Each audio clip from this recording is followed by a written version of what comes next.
there's those moments in life where everything stops. There's a moment when that disease process turns. I've experienced a spontaneous bone healing. I think that we have an opportunity to heal all the way up until the moment that we pass. That, wow, I have the power. I have the power to create. Hi all, welcome to our channel. Today we have a very special guest all the way from Bali. I'm glad that I got an opportunity to speak with her. She has actually opened up a couple of untouched areas in me, which I hope will help me as well as our patients in their healing journey. So, welcome to Kerala, God's own country, Myraji. Yes. Nice to be here. Thank you. And those are some great and relevant topics for today and the people that we see. Can you please touch upon spirituality and why do you think it is important for us to have a grip on that topic if you're actually trying to get healed in its real sense? Mm-hmm. You know, we give it this name of spirituality. We want to call it something. I think that the thing that we need to recognize in the healing process is that we aren't going to see all of it, and it's not healing from the outside in, that it's healing from the inside out that takes place. And you know, we all understand that, but that if I'm not connected to that eternal part of me, then I'm not going to be able to have my mind go in the direction that I want it to go. And because we think of, we talk about the body and the mind, okay, and that all of it is connected, but that's not there's more to it. There's that unseen part of us that we need to recognize is actually what's meant to be in charge. It's like when we speak about if I come from my heart, if I do something and I feel like I come from my heart, in that moment that I feel that, my mind and my heart have come together. But it's when the mind is off on another trip and disconnected from that part of us, that's when we get into trouble, right? And that's often the thing that gets in the way of the healing process. You know, the body naturally is always trying to come back to a state of balance, right? It wants to do that. That's what it knows how to do. But if my mind is going somewhere else, so the notion of spirituality then is for me to connect to that part of me, call it your higher self, the God within, whatever you want to call it, spirit, source, spirit, all of that. That is what we have to get connected to. You know, it's that moment. For women who had babies, it's that moment, you know, when they hold their baby the first time, or there's those moments in life where everything stops and you're just there. Yeah, and so that's available to us all the time. When I've had people tell me, and I've had this experience myself, that when illness is present, there is a moment where it turns around. Mm-hmm. It's, there's a moment when that disease process turns. And it doesn't mean I got better all at once, but that moment is when I connected to myself. I connected to that highest part of me. So some people don't notice it, but some do, and it's a very powerful experience, because then we start to realize that I could be having that frequently. So, would you say that being aware of your spirit, mind, atma, your inner self, I believe all of them are synonymous, they're same. So, being aware of this part of yourself is important when you're trying to heal yourself from all kinds of diseases, except maybe a road traffic accident. Mm-hmm. Even for that. Even for that. Okay. Even for that. I've experienced a spontaneous bone healing. Oh. Yeah, and this is where I was with two people and one of them fell And these were people that had been working with energy for a long time. And she fell, the bone broke, came out, and she just asked us to ground her. And then she just started running her energy, being very conscious of her energy, which she knew how to do. And this bone just slipped right back in. Yeah. Okay. These things happen. It's just a matter of our focusing ourselves. What would be the prerequisite for that? Oh, for her, in her case, many, many years of pranayama and meditation and being conscious of her energy as she walks around in life. Yeah. So if you are aware of yourself, you are in connection with your inner self. Mm-hmm. Healing even a fracture within no time is possible. Yeah. Okay. Right. Okay. I know. I know. I'm not sure that I could do that in the moment, but I haven't experienced that moment where the disease process stopped and it turned. For our audience or the listeners to understand, these fractures can be quite unimaginable for them. For them to understand it better, can we say that anything that happens to your gut, skin, mind, brain functioning can be made better? Let's put it this way. If you get to understand yourself better, you practice pranayama, you become one with yourself. Yes. It's possible. Because the purpose of pranayama and some of the other and meditation is for us to get to know ourselves inwardly and to be able to stay connected to that in life. And so, but if you think about, if you cut yourself, right, and you take care of it a little bit and you go to bed and you get up the next day, it's already knitting back together. Yeah. So now what we're talking about is how much energy, what I'm doing with my mind mostly, how much energy is getting in the way of that happening. If I have the belief, I carry a belief that I can't heal, that I can't heal a wound, I won't.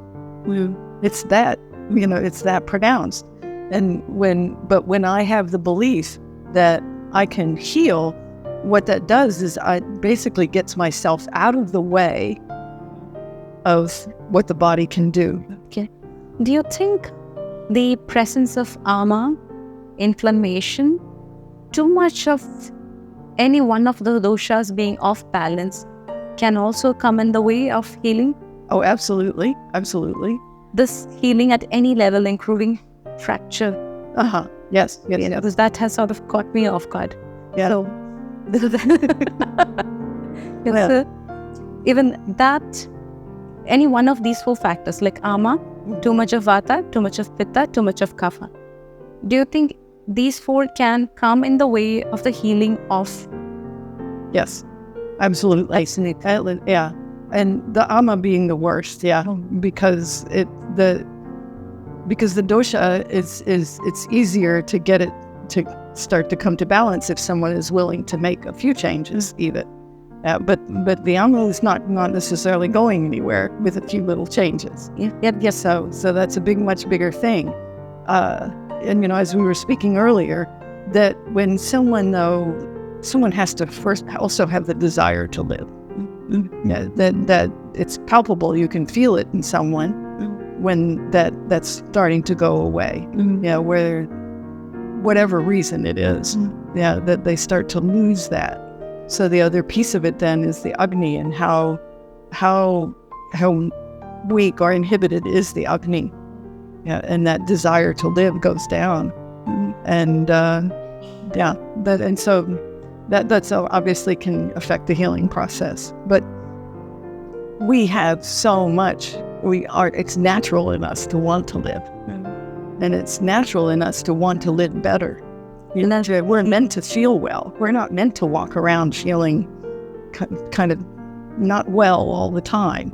And so many people today are, even young people, children in that, don't feel well, and then they don't know any difference. So, sometimes just making those few little changes that healing process gets going. And the healing process is the prana moving. Yeah. And so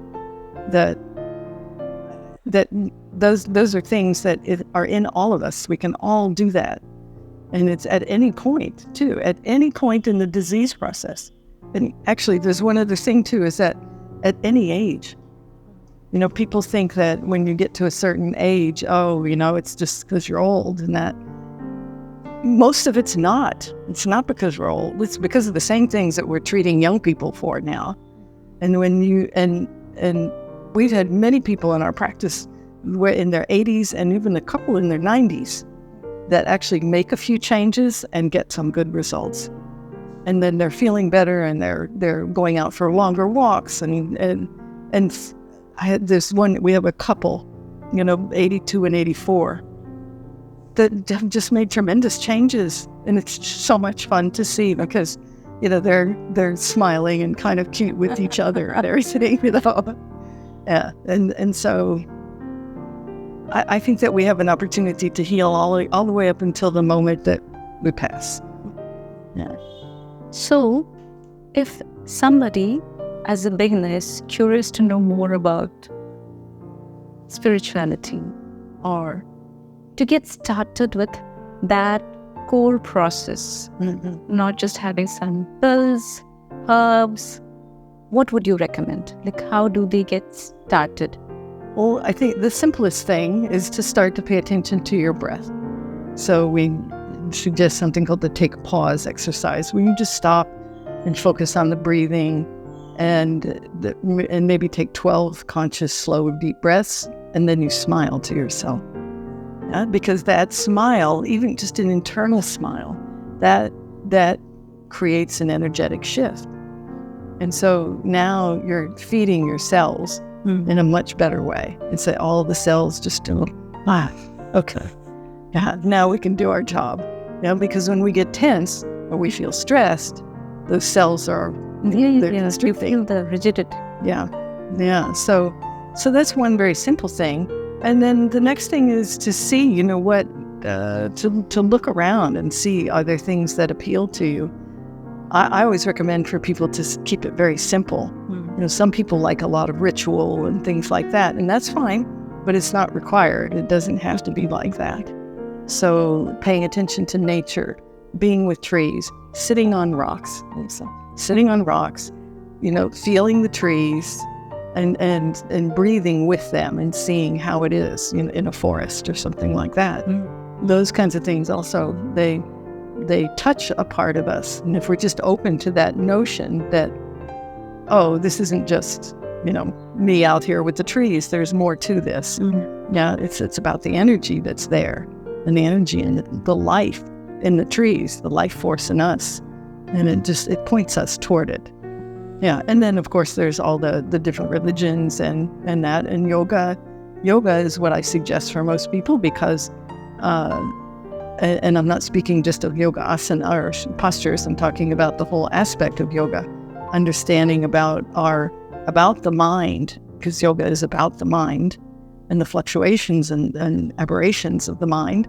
And that when we can calm that down and start to see who we are beyond that, then everything starts to flow and the healing process is very obvious. Yeah. And so that's that's why there's, all the stories and that happens about yogis who live for hundreds of years and do all kinds of things, yogis who don't eat. Now, I've met a woman who hadn't eaten in, a long time, more than 20 years, because she knows how to move her prana. Now, she doesn't live like you and I. Yeah. But, so there's a lot of possibilities as to how one can touch oneself. But I think all of it requires a certain degree of self-inquiry, of being willing to be honest with oneself. And to set down some of that self-will and ego, to start to see, who am I as a part of everything that's going on in life? Who am I as a part of the cosmos as well? And sometimes we feel like, I'm just a little speck, and we are, but we're all just a little speck, and when we put them all together, and then something happens. so it matters. It's just like when we talk about the holistic approach in Ayurveda, that everything matters. Everything you do matters. Everything you think matters. And it's not because we have to be scared of it. It's because then we can recognize that, wow, I have the power. I have the power to create. And so I have the power to create what goes on inside and as well as on the outside. And so when I recognize that, then I start to feel like, I'm a part of all this. And so what I do matters, and what I think matters. And so for myself, I'd like that to be things that are of a more positive nature, and to learn how to shift myself out of negativity when it comes up, because we're human, it comes up in all of us. And then to recognize that our differences are what make life interesting. If we're all alike, it gets to be very boring, right? So that we can admire that in each other, rather than feel threatened by it or any of that kind of thing. So I feel this is just how we express ourselves as spirit. Yeah. And so that's, again, the moment I let that mind get in the way, I've taken my vibration down that little bit. So when I think about the work that we do, then it's like we're standing at the top of the stairs. You say, hey, the view is very good up here. And then the person who's ill is at the bottom of the stairs. Well, we don't want to go down the stairs for them. So we can just put our hand out and say, hey, the view is great up here. Come on up. Yeah. And so as they go up those stairs, that's, those little discoveries that they make, and that ability to connect to themselves, call it what you like, is what happens as they go up those stairs. Yeah. So I like to keep things very simple. There's all kinds of names and all kinds of ways of describing it, and certainly, from the Vedas and the other texts, that it's well described there, I think. But yeah. For somebody who's going through mood swings, something that we commonly see amongst women, prior periods, during their 40s, we can see them suddenly shifting. What would be your piece of advice to them? Don't believe a word of it.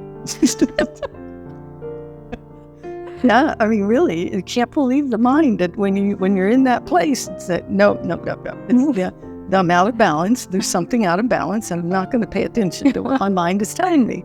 That's I tell people that. It's like, don't believe it. Get some verification from someone else. But to realize that when we're even in a reasonable proximity to our best balance, that we're not going to crave things. Yep. We're just going to have we have a preference for something, maybe. Exactly. But there's no craving. There's no craving. No. It's, when people say, oh, it's a sign of some deficiency. And we know that, no, not really. Not really. Maybe you've had too much of something. Yeah. But it doesn't mean that you need to go and fulfill that craving. Yeah, and that's something I think that's grossly misunderstood these days. Yeah, and now we're not talking about people who are starving and things like that. Although many people, to some degree, the body is starving for a good balance of food, but that's not what makes cravings happen. Yeah. So that. Yes, perhaps there's an imbalance in the hormones and that, but we understand that that's an imbalance in the digestive tract. And, yes. Yep. And we need to take care of that. Yep. Yeah. Yeah. So, you know what? During our consultation, the first consultation, one question that I ask all our patients are, what is your craving? Because that last one thing, in fact, it will be the last question that I ask. That is like, to fix the diagnosis. Mm-hmm. You've got all the symptoms, all the how different parts of their body are, like the Ashtasthana, examination, everything is done. You have a certain diagnosis, then protocol of management, everything ready. And now, just to confirm that we are on track, I just asked this one question, like, what is the status of your gut? Like, what are your cravings like? How is your bowel? And that seals it. I'm like, okay, so we are done. We have it here. Yes, that's right. Yeah. Be it the craving for salt, the craving for sweet food, then sour food. All of it just indicates each one dosha imbalance. And I guess we have it there. Like, the diagnosis is made there. Another interesting one, too, that I've seen a lot recently is that people say, oh, okay, well, I learned that the bitter taste balances pitta. And it's just like, a little bit, yeah. And then you find out they're having these large amounts of bitter and the pitta is high. So, yes, so it's all it's moderation. It's the ability to put together the food to create a sense of balance and satiation, so that I don't have any cravings, because that's the only time we get a craving is because what we've been putting in there, whether it's some through the other senses, not just the tongue, but that's what's creating that. Through your eyes, through your ears, Yeah. through your panchendriyas, and whatever happens to the brain, if it is overused, you are going to crave that sweets. Because your body needs energy. So have you overdone anything? That's what it indicates, I believe. Yeah.